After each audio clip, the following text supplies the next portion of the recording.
तरेळे कोल्हापूर राष्ट्रीय महामार्गावरील करूळ घाटात 60 मीटरचा रस्ता संरक्षण भिंतीसह खोल दरीत कोसळल्याची घटना ही ताजी असतानाच राष्ट्रीय महामार्गावरील करूळ गावातील पूल खचून तडे गेलेले आहेत। पुलाला टाकलेला भराव खाली खचून पुलाला तडे गेल्याने पूल धोकादायक बनलाय। या मार्गावरून प्रवास करताना नागरिक जीव मुठीत घेऊन प्रवास करतात।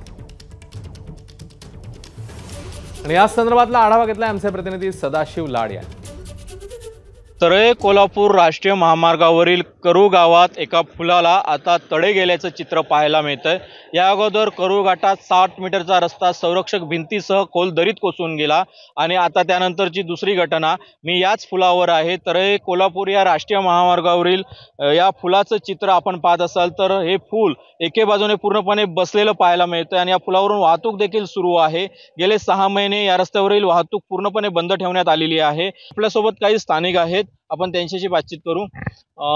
गेले 6 महिने घाट रस्ता बंद आहे, या ठिकाणच्या पुलाची कामं चालू होती। आपण ज्या ठिकाणी आहोत या पुलाला तडे गेल्याचं चित्र पाहिलंय, काय सांग? अगदी या महामार्गासाठी 248 कोटी रुपये मंजूर होते, त्यातून हे काम सुरू होतं। गेले डिसेंबर 2023 पासून घाट रस्ता हा बंद ठेवला। आता हे जर कामाची ही म्हणजे जे तडे गेलेत किंवा हे बघताय तर ह्यासाठी काम बंद ठेवण्यात आलं होतं का, म्हणजे रस्ता बंद ठेवण्यात आला होता का अशी मनात शंका निर्माण होते, कारण एवढ्या निकृष्ट दर्जाचं काम या ठिकाणी झालेलं आहे। तुम्ही प्रशासकीय लेवलवर कुठे पाठपुरावा केलाय का? आम्ही या संदर्भात निश्चितपणे जिल्हाधिकाऱ्यांना चौकशीसाठी निवेदन दिलेलं आहे।